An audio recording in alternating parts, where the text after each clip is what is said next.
Well, as Tracy said, my name is Mike Shabanik, and I head accessibility at Meta. Meta is a name you may or may not know, but it's the name for Facebook, but also Meta incorporates all of the other Facebook company products like Instagram and Messenger, Reality Labs, Quest headsets, things like that. So it's quite a fascinating job, quite interesting place to be. And I've been at this now as head of accessibility for a couple of decades. And so I thought it might be interesting to look back over some of the things I've learned along the way, having gotten into this maybe through, I would not say the back door, but the side door perhaps, not knowing this would be my career or how I would jump into accessibility. And so it's been a real journey for me. It's been quite interesting. I've made my fumbles along the way, and I hope for people who work at either large companies who can relate to companies the size of Meta or the others I've worked at, which I'll introduce in just a minute, or small groups, small teams, small businesses, that there will be some lessons and some wisdom here for you. So with that, let me go ahead and jump in and get the slides going and share my screen here.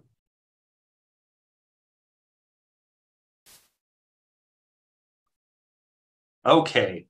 So as I said, my name is Mike Shabanik. I head accessibility at Meta.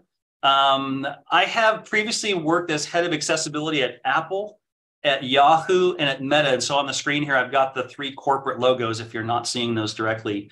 But really, it's just to say that I've been in three completely different environments with different histories, different missions. Apple as a platform vendor, Yahoo more as a sort of a web pioneer, and Meta now is sort of social media. So it's been quite an interesting path to travel. And again, I just wanted to sort of share with you a little bit about sort of my background and sort of how I came to learn some of these things. I think one of the first things I would just like to share is that how important it is to have some mentors and people around you. And I'll come back to that here in just a minute. So let me just jump right in. I picked out, there's so many things to share, but I picked out 10 that I hope are really helpful and maybe stimulate some conversation and questions at the end. Things no one tells you. As I look back, I thought, like, what would I have wished I had known? I've had many people along the way come to me and ask this question, which is, how do I make a case for accessibility in my company? Like, what's the thing that made it work? What got people to want to do this? How did you get your funding? You know, how do you build a cultural change moment and those sorts of things? And I think when I first got into this field, I came to it as a product manager.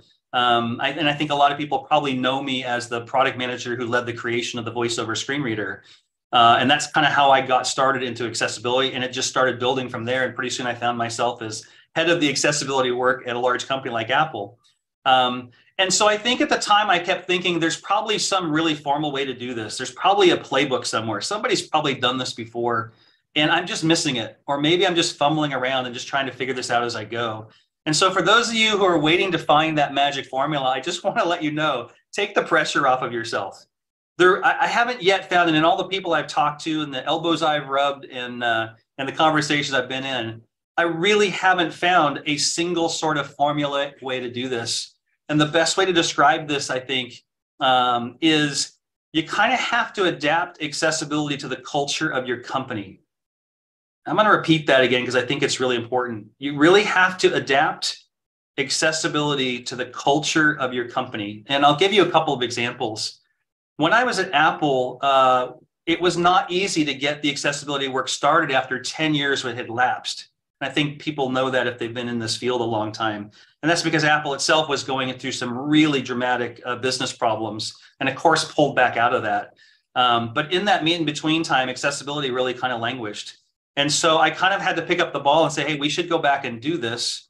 And how are we going to get this done? And there were lots of conversations about that. And I met people at the time who were in leadership positions who said, there's no way we're going to go back and do that. That's not where we're headed. That's not the mission of the company. We've got to focus on recovering the business and getting it back going again, which was pretty tough, right? But eventually, and interestingly enough, those people move on. And then the opportunity presented itself. And it came to me to sort of propose, hey, let's do something big here. Let's do something dramatic, like build a screen reader and make it free and build it in and offer it the quality that we had created all the other products that we were making and make it part of OS 10 and all the new Macs and things like that. And I think that as I look back on that, that was really a magical moment because what it did, and I don't know if I fully realized at the time, is it tapped into what Apple was all about. And Apple was all about being leading edge, being innovative, being creative, doing something different. We used to have that phrase back then in our advertising, which was really true, which is why I worked, is we thought different about things. And so that was a touchstone. It really took off. We got the approval and off we went. If you want to learn more about that moment, by the way, you might have a chance to take a listen to the 13 Letters podcast, where I talk about this at depth quite a bit. The other one was interesting too, which was at Yahoo. Yahoo, very different company, had a very different mission, a very different reason to exist. And it was more about creating incredible experiences. And so what really turned the tide there was a moment that I didn't expect, which was to create something called the Accessibility Lab.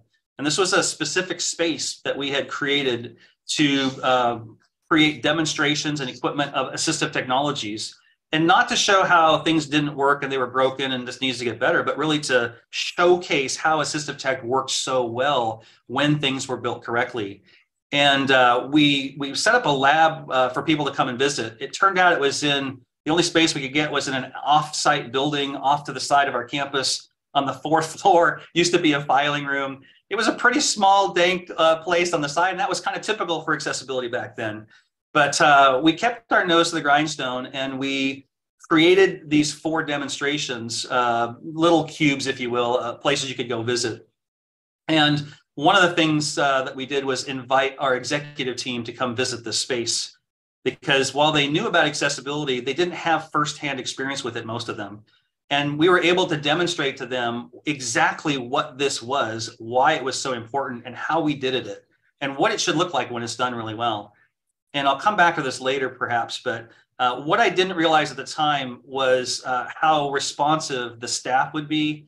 And eventually we were funded. One of the people in that room that I didn't introduce themselves, that I hadn't met before, turned out to become my vice president in a year later. And she remembered it vividly and said, I was so blown away by what I was experiencing. I just couldn't believe it. I was just amazed by all of this. What do you need to do more? How do we build you a better lab? How do we give you the right resources to do this? And so that led to a real cultural change moment in the company. But it tapped into something the company was really good at, which was events and experiences, something you might not know about Yahoo. The third one was at Meta. And in this case, Meta, you probably don't know this. I didn't know this even until I started working at the company, it's really completely wrapped around tooling. Like, it's a company that builds tools. And it kind of makes sense when you think about it, because we serve several billion people across the planet. How many people do you need to serve a billion people? Well, it turns out you need a lot, but it turns out automation and tooling gets you there. That's how you build at scale, at least in this world now with technology. And so we've started on a progress to build our own tooling around accessibility development, measurement, that sort of thing. And when we got to a place where we were able to propose that, it resonated with our leaders. It resonated in the culture of the company. People understood how we were going to adapt accessibility into the way we built tools and created our process of development and things like that. So that's the first thing I want to share, is figure out what your company responds to, what their mission is, what their culture values, how decisions get made, and find ways to present accessibility in those ways. That's what's going to probably lead to the greatest success. The other one is maybe one that you know, maybe not, but I think it's one that we always, at least as leads or leaders in the back of our minds, think, if I had more time, if I had more people, or if I had enough money, I could probably do the job. I could do it better, or I could do it well enough. And I think this is true in general, but it's absolutely true for accessibility. It's hard to find the people. You never have enough time because the rest of the company is moving at light speed around you and you're trying to keep up. The money, for whatever you need it for, is always tough to get, especially in this day and age. So what I want to do is relieve you of that in a way, which is to say, do as much as you can with what you have. And my experience over and over and over again is, if you do a lot with what you've got, more will come. And I think that that's proved itself out, as I was just describing that executive who came to visit that lab experience, that demo experience, and was amazed at what we were able to do with such a small team in such a small place, but then said, hey, there's a new opportunity to make a larger space, to have more equipment, to do more demonstrations, to bring more people through. So I just want to say, like, if you wait until you have enough time, people, and money, you will never get there. So don't let that be a stumbling block. It's definitely necessary. but it's not something that's going to hold you back from being successful. Great successes, huge successes start as small things. And so wherever you are, whether it's a small thing, a medium thing, or a big thing, depending on the size of what you've walked into, you can be successful in any one of those cases. I also wanted to mention something I thought was quite interesting, which is that a hero product or experience can be the key to unlocking the cultural change you're looking for. I know a lot of us in the accessibility field are incredibly passionate, and we want people to not only get the work done, but understand why it's so important and become advocates around this. And so it's really hard if a company or a group that you're in doesn't understand accessibility, doesn't know assistive technology, doesn't know people with disabilities. How do you unlock that sort of interest or curiosity or drive to want to do this work? And I'll share a story. I was at Yahoo at the time, and I was relatively new. And by the way, there was only 2 of us getting this program started. It was just me and one other person, Gary Moulton, who now leads it there. And so it wasn't as if we had a ton of time and money and people. It was just 2 of us trying to figure out how to get this thing off the ground and going again after kind of a long lapse due to reorganizations and things like that. And it was at the time where things were moving from sort of web to mobile, and the company was a little late getting on that, but they were starting, and they had the Yahoo Mail app for Yahoo Mail. And there was a big question about whether it was even possible to do accessibility well. It's so complicated, it's so difficult. The development cycle is long. There's lots of people involved. It's a huge company trying to build these things. And we just couldn't get traction. And I remember at one point getting a bit frustrated, which I'm sure some of you probably feel too, going to the vice president for that program. And I said, look, we're not getting traction. We can't do this a little at a time. Can we just try an experiment? Can you just give me one engineer for 6 months, and it'll just be me and them, and we will just sit down and we will crank through this and we will figure this out. And if at the end you're not convinced it's possible, then that's fine. You know what? We'll take another tack. We'll try something else. And amazingly enough, this engineer who had not worked on mobile before and really hadn't had much experience with accessibility kind of came to meet me. We sat down, we introduced ourselves, said, okay, here's what we're going to try and do. And I think there was a bit of, I wonder, shrugging of shoulders and furrowing of brows, trying to figure out, is this really possible? But I have to say, after I think it only took about 6 weeks, this engineer was able, once he understood the principles and we walked through it and we iterated a few times, this engineer was able to deliver a fully complete accessible experience on Yahoo Mail for iOS in a way that never happened in that company before. And the reason that's important is because the next product team that came by said, well, I don't know if we can do this. It's going to cost too much and take too much time. I'm not sure we have the expertise. Well, as soon as we had our hero, we could say, is your product more complicated than that? No. Are you as good an engineer as they are? Sure, of course. And of course, you lean on their own ego a little bit.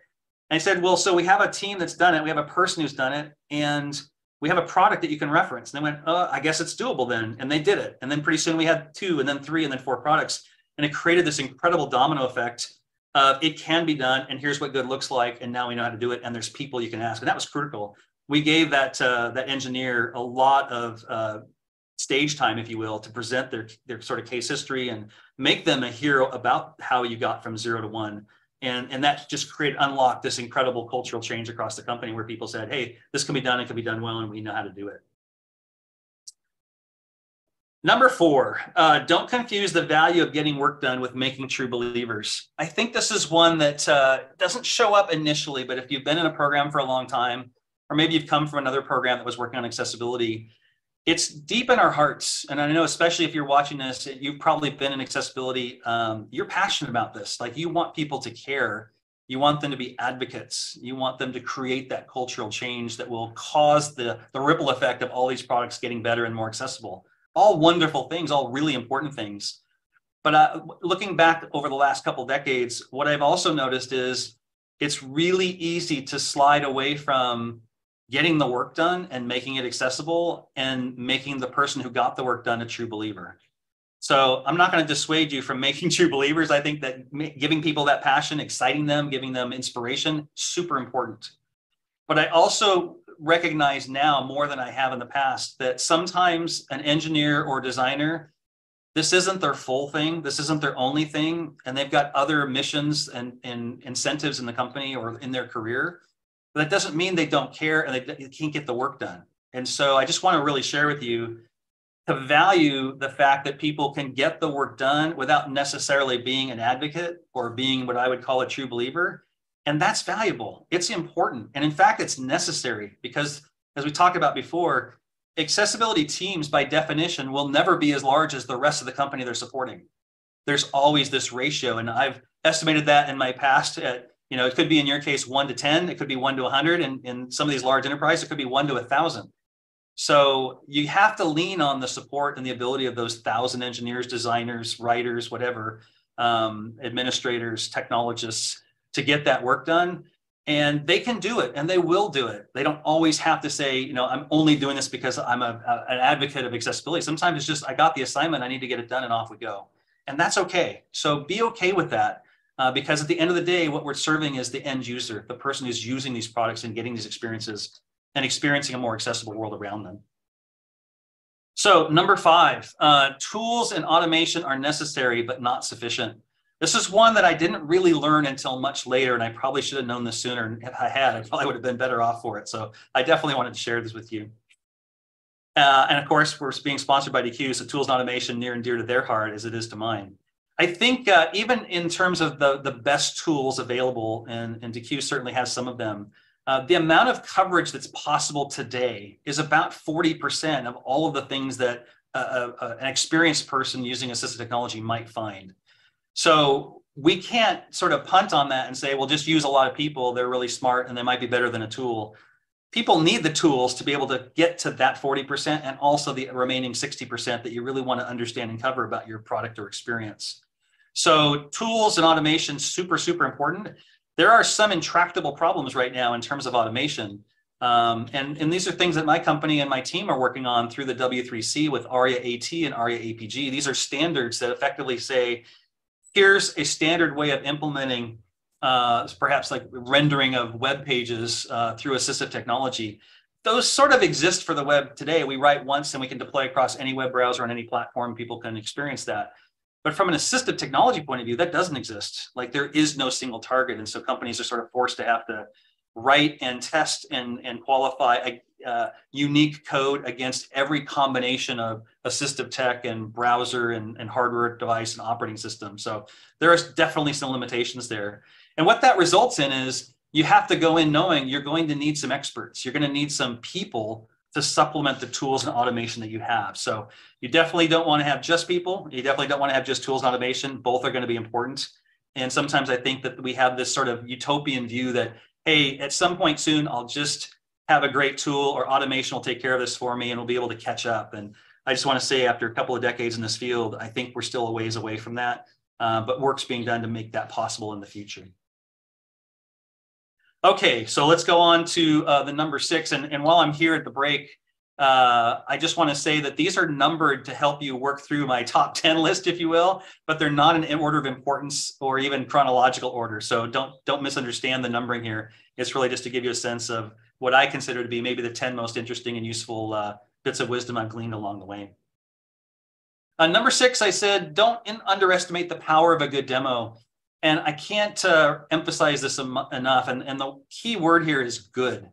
If you can polish up a demonstration of an assistive technology or even a disability assistive technology issue where things don't work correctly, in this case, it's literally worth 1,000 words and sometimes also goes to unlock that cultural change you're looking for.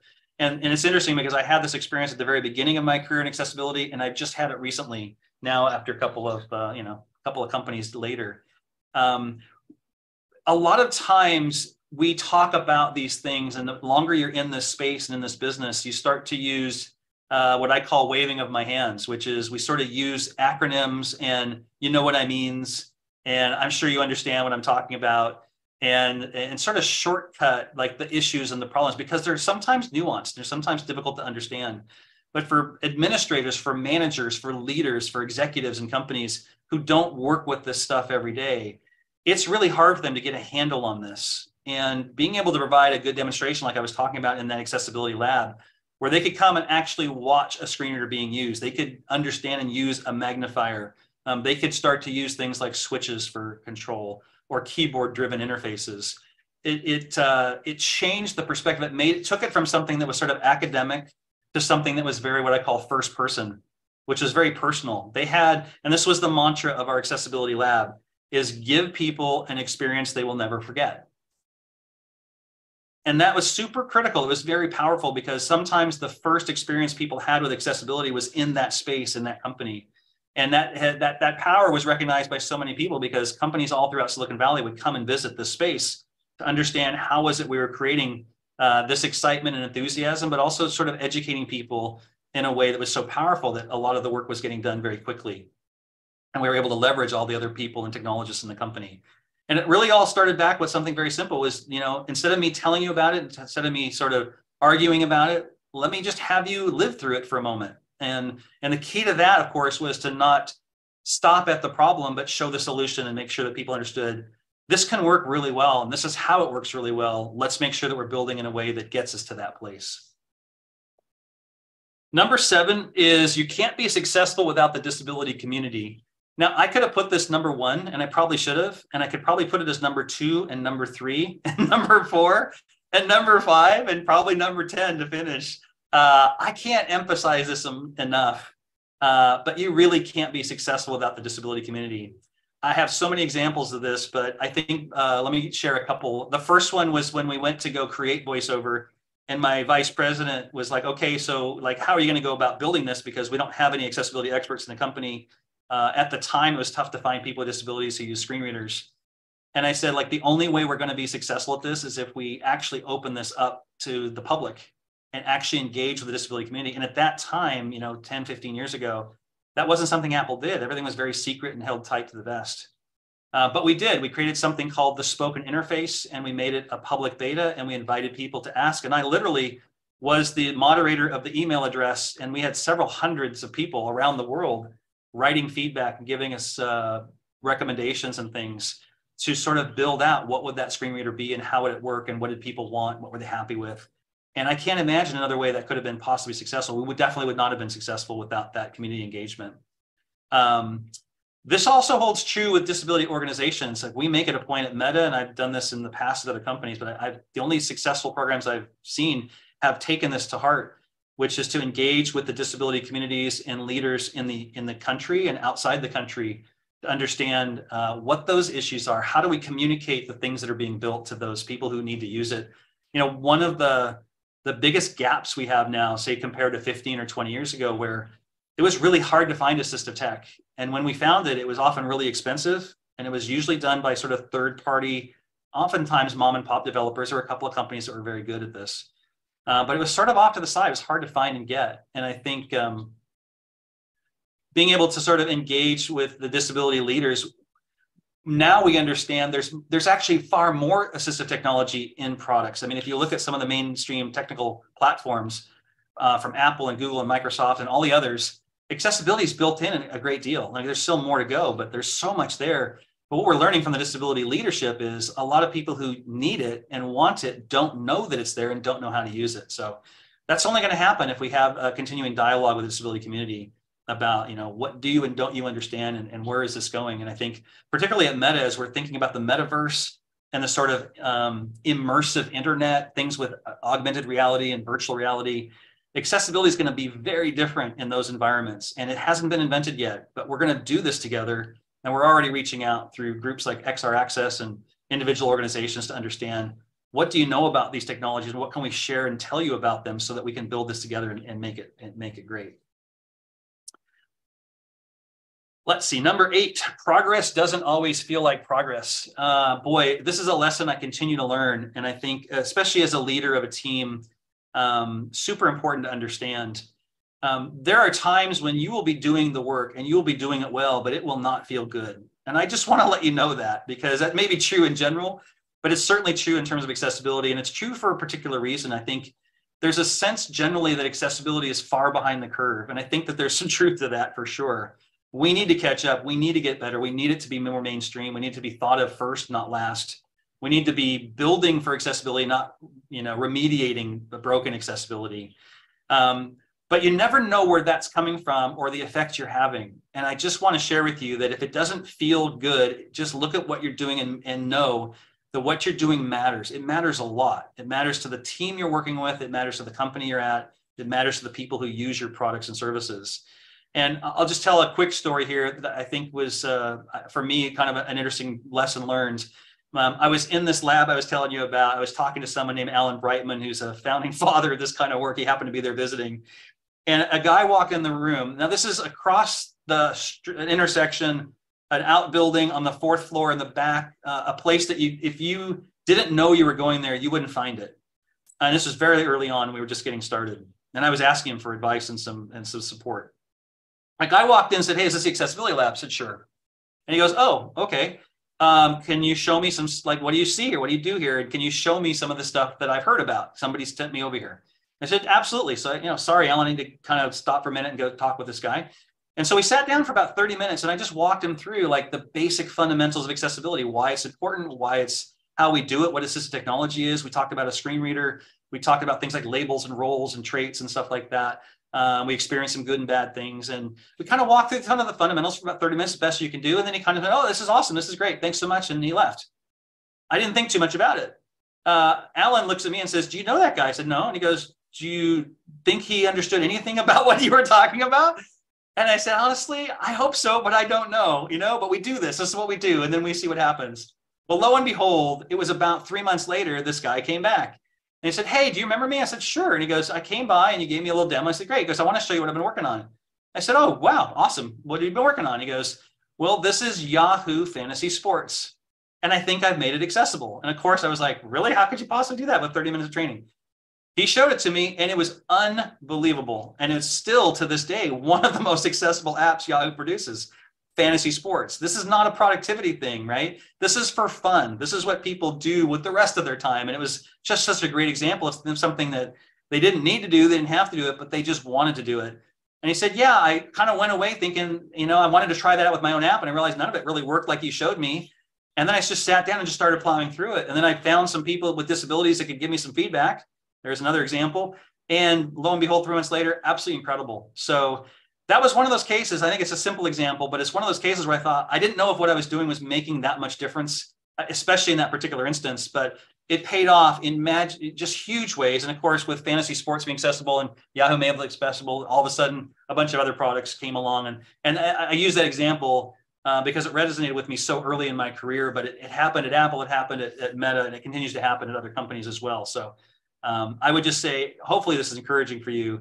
Don't give up. Hang in there and do the work. Plant those seeds. They will come back and you will find that you're making more progress than you realize. And I guess my last example of this is at the end of a quarter and the end of a half, most of us in companies will take stock and we'll do evaluations or reviews or things like that. And it never fails, never. We will stop at the end of a quarter and a half and my team will say, "Man, I feel like I did a lot, but I just don't feel like I've gotten enough done. I wished I had more time. I wish we had more people. I wish we had more money," that kind of thing. And they will say, "I don't know, did we do okay?" And I will look back and say, "Let's stop for a second, right? As a lead, this is an important part of your leadership role. Let's look at what we've accomplished over the last 6 months or the last year." And every single time we've stopped to really go back and look at all the things we've been doing, everyone's always amazed because our focus in the day-to-day is forward, and it's always far forward about how far behind we are, how much work there is to do, how many people said no to us, how many people and things got delayed. That's the day-to-day, right? That's normal. That's what work is. That's why we get paid for this stuff. It's why we care. We do it out of passion, and that's what we want to get done.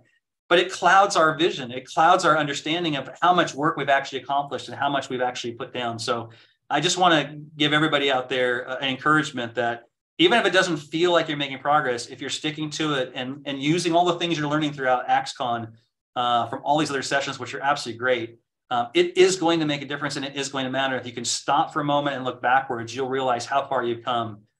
Even though you have a future, lots of work. I always tell people this is a great career because there's so much work to be done. It will never end. But that's a great thing because the progress along the way, of course, is what matters, and the ability to give people more access is what we live for. Okay, number 9. Mike, yeah. As requested, just jumping in, giving you your 10:30 time check. I think you're doing great on time. Just wanted to let you know. Oh, thanks, Tracy. I really appreciate it. All right, cool. We're almost there, and then looking forward to questions and some of the discussion. Number 9 is one I think I've maybe learn late, and I would really encourage someone to understand this early on in their careers or in their building of an accessibility program. And that is that success is often measured by what happens when you're not in the room. You know, sometimes you can, just by the power of your own passion or your argument, when you're in that room and you're making things happen, it's a great feeling, especially when you're able to get people on board and collaborate and move things forward. But what I've also found, as I look back again across the different experiences that I've had, is I have been most satisfied and most gratified when I learned that someone made a decision or represented accessibility when I wasn't there. And I have a couple of examples of this. I think in one case, I was at an all hands, like I think probably we have these all hands meetings where basically this company stops for a moment and the entire division or group or company gets together online or in person and sort of just recaps kind of what's going on for that month or that week or that quarter or that half. And in multiple times in multiple places, I've been blown away by leaders that took some of the things that I know they heard in conversations or in presentations, you know, previously, and owned it and presented it, and they didn't ask me to step in. I thought, well, they could always just ask me, head of accessibility, come talk about what you do and talk about the team and talk about wins and that sort of thing. But no, they were able to talk about it. And the fact that the executives owned that knowledge and felt comfortable with what was going on and how to present it, and sorry about that, and how to talk about it and talk about it accurately was incredible. And this is one of the lessons I learned as well that goes along with this is I have yet to meet a senior executive who didn't care about accessibility. Not one, not ever. It kind of surprised me, honestly. I thought people say, oh, I can't do that, it's not important, don't bother me. I've actually, in my own experience, never run across that. What I've met instead was, I'm not comfortable to talk about this not having lived it myself. I'm not sure I have the language that will be appropriate and won't embarrass me or the company or the program. I'm not sure I have examples of how we're doing this exactly. I have general ideas that we're being successful or not, but I actually need those examples.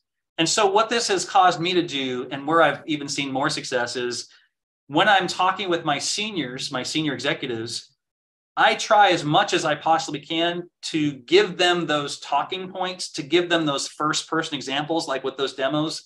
We've done videos where they could watch those and explain it and understand it, and feel like they own this, as opposed to simply report on this or farm it out to the guy in the company who knows. And that might be the person with a disability, or it might be a lead of an accessibility program or someone else. But that's the thing I think has been really amazing. And the response to that has been incredible. In fact, even this last week, a senior executive at our company now had an all hands meeting and was talking about accessibility in a way they had never talked about it before, with real accuracy and real depth and real commitment and passion and understanding. And I was getting flooded with chat messages and text messages. Are you aware he's talking about this? Do you know? And of course, yeah, of course. Like, that's the point, right? We're trying to make sure that this is work in a field that is going up the ladder, not just down the ladder. Because the power of that executive, this isn't their full-time thing. Of course, they manage this stuff, but to take it on personally just had an outsized impact, and the energy that people felt and the passion that they felt was just off the chart. So this has been true, when I missed a meeting because I was sick or I was gone or double booked or whatever. And then I find out later that people were able to understand what the issues were to represent them accurately and know, if I was there, what would I have said? I think for individuals, all of us, whether I was a product manager at the time, whether I was the head of accessibility at the time, whatever role you have, if you're able to communicate clearly and accurately and consistently the message that you have around accessibility, such that people can know what you're going to say without you being there and do what you would have done if you didn't have the vote, that's how you know you're being successful and culture is changing. And so that's a measurement. It's just one, and it's a qualitative one. But I think the more times you find that out, like, imagine if you weren't there, what would happen? And so the question for you is, if you're not there and it doesn't happen, how do you get to that place? Is it training, education, documents? Is it consistency? Those are things you really want to investigate and look at, because ultimately that's going to be the goal. It's going to win you and make your program a success. The last one is maybe the best advice I got, and this is from Alan Brightman, who, when I started my work at Yahoo and had actually worked at Apple previously, long before I was there. We talked a lot about like when you're starting a program, like what's your mission, what's your goal? And look, I think it's super critical that you always connect and anchor the accessibility work with the business and mission of the company. We talked a little bit about that at the beginning. So that's an anchor. You can't leave that. It has to be there. But in that process, there are also opportunities to leave what I would call a legacy. And that's what he talked to me about, is when you look back over 5 or 10 or 15 years, what are the things you're going to remember? And we're going to remember the consistency and quality, but we're also going to remember those big bets we took a chance on. And I think this is true in multiple ways. So like in one example, I walked into several of these accessibility programs, and there was no legacy left. There were no documents. There were no training materials. There were no examples. There were no case studies. There was no history. There were no meeting notes. There was just nothing. And so effectively, in a couple of these cases, we've had to start from zero. And I think that might surprise people when you think of the names of these companies, that we literally had to start the program from nothing, even though they might have previously had a really strong program. It didn't get maintained. And so enabling people to join that effort, you can't do that if you're not documenting what you're doing. And we found this to be true as we brought in new people onto our team, and they said, wow, I can't believe how much information you have. Like I can be super effective and super supportive, like, in days and weeks rather than months and years, where it might take people 6 months to sort of figure out what's going on. So that's the first thing I want to say, is just make sure that you're documenting and building those resources that will endure and last beyond you and your team. Super critical. In terms of projects, we've taken on things, and I think this goes back to having a hero, but also things that inspire the team, and also give them that sense that, you can accomplish great things. I think everybody, no matter what their work is, wants to be inspired and also wants to do their best work. They want to look back and say, my time was spent well. And so we've done things like creating the voiceover screen reader, which at the time for the Mac, at the time it was less than 5% of the people who use a personal computer used a Mac. So how much impact could it possibly have? And how many of those people were blind and wanted to use a screen reader, even smaller? So we could have immediately just said, too small, not worth it. But we didn't. We poured ourselves into it, and we said, for those who need it, it should be great. And we made it great. And because we did, it turned out those were all the lessons we needed to learn to make voiceover on the phone and the iPad and the watch, and all those other technologies we hadn't even dreamed of, to make it possible to actually build those things and get them right. And of course, Apple and Sarah Hurlinger and team at Apple now have just taken it to new heights and new places I couldn't even imagine back then. So good on them, and congratulations on all of those accomplishments. But I think you never know when you start where it's going to take people. At Meta, we created something called automatic alt text. And automatic alt text is sort of a signature feature to automatically use artificial intelligence and computer vision to create descriptions of images on the screen. And at the time that was created, there was nothing like it. And now it's all it powers a bunch of different things, right?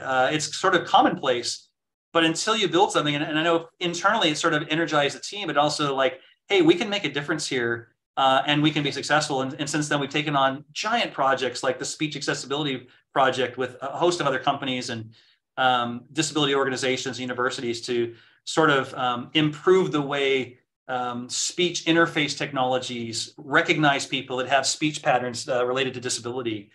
Those haven't been represented well in AI models and machine learning models. And so we're doing something about that. And as I said earlier, we're working on things like RAAT and RAAPG now to create the standards which will allow us to get to more automation and higher quality with less work, so we can gain on and get to a place where accessibility is time and date with the release of new products, not something that gets remediated afterwards. So I encourage you to always have something like that. Keep a balance, consistency, quality, remediating bugs and issues, super important, but you always want to have at least 1 foot in. Let's take a big swing. Let's try for something big. And if it doesn't work out, that's okay, because the practice of taking those big swings is going to pay off for you.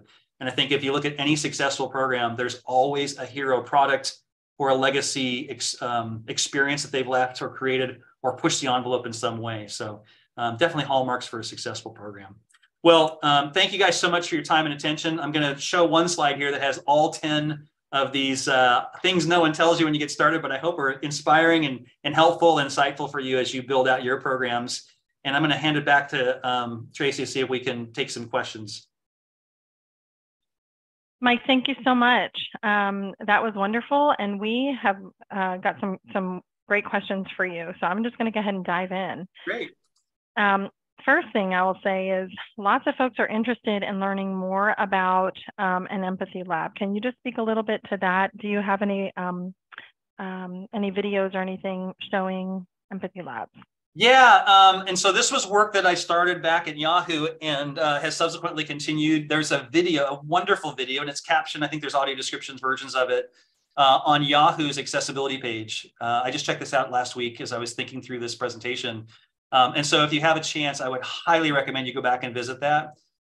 We not only had an empathy lab in Silicon Valley, we actually had one in New York on the East Coast at the time. I don't know where those have since gone. They might not be in the same place, of course, with COVID response and lockdowns. In-person meetings have been tough, and so I'm not sure what the status of those things are. But the gist of it was to create a space, as we said, where people, in many cases, their very first experience with accessibility or even disability would be in that space, and would be in an environment that felt welcoming and dignified and modern. And so these are the kinds of words we use. This is the way we built and described it. It was the nicest, plushest, most advanced room on our campus. It became part of what we would call the VIP tour, where if we had visiting politicians or business executives or people from foreign countries, it was one of the 3 or 4 places they made sure to visit when they came to our campus. And I say that for this reason. Dignity and accessibility have not often gone together. And when we dignified accessibility and people with disabilities in that way, it changed people's perceptions of the work. And it helped them understand how we felt about that community and the importance we gave to it. And it spoke volumes before people even entered the room.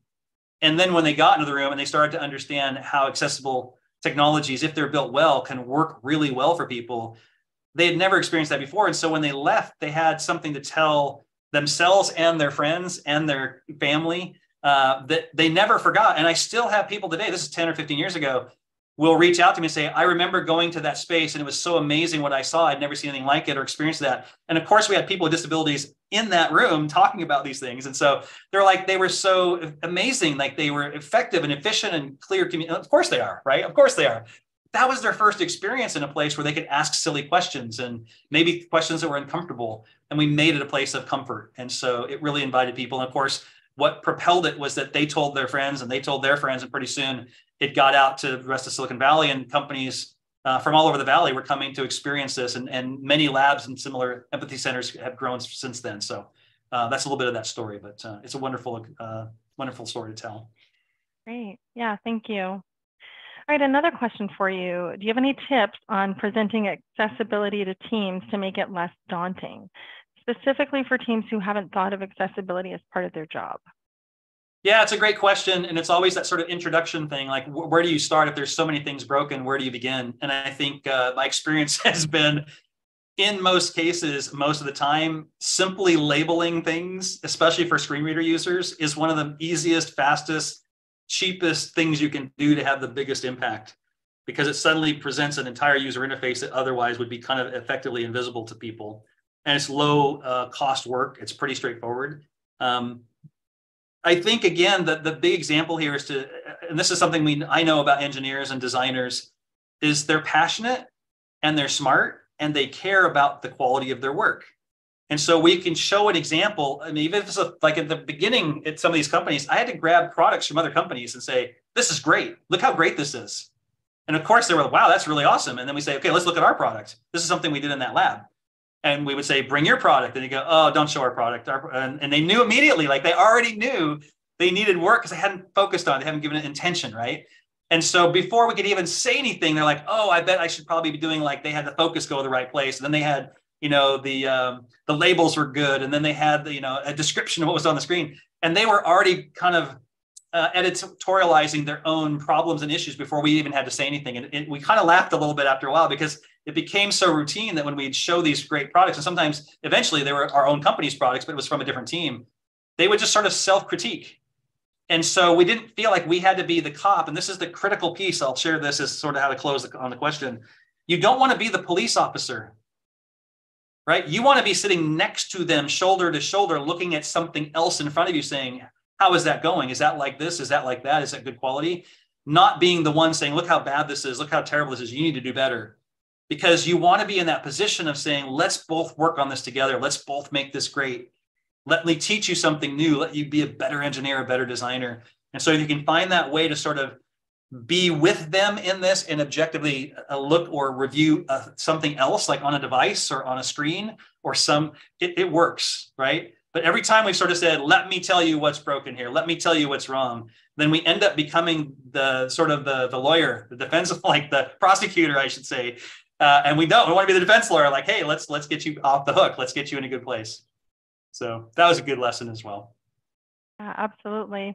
All right, we have time for probably one more question, and this is a great one. How would you recommend someone would get started in accessibility and learning? This person has a few team members who want to do accessibility work, but they just don't know where to get started. So do you have that's a great question. What a wonderful question to end on too. This is terrific. Look, first of all, don't be afraid to get started. I kind of alluded to this, but when I first got started, I was a product manager. I didn't know about accessibility. I didn't have friends with disabilities, and I had to start from nowhere. Like, where do I start? The first thing I did was find somebody who knew. And the wonderful thing about this field and about AXCON and about all these other things is the community of people with assistive technologies and accessibility is unbelievably welcoming and unbelievably helpful. Way more than any other professional organization I've ever been part of, like by a country mile. So if you are interested in this and passionate about it and you don't know where to start, first thing is do start. Second thing is reach out to people in the conference, post and say, I have a question, where do I go? There are accessibility champions style programs of communities of people. In Silicon Valley, there's something called the accessibility dinners where people just get together and say, I don't know anything, but I want to meet people who do, and you get kind of hooked up there. I could recommend Facebook, another great place to get going and started and meet people and create communities. And I think that the trick here is meet people and one person will introduce you to another and pretty soon you're off to the races. You'll notice I didn't say, go study up about the technology. Don't figure out, like, you'll get to that.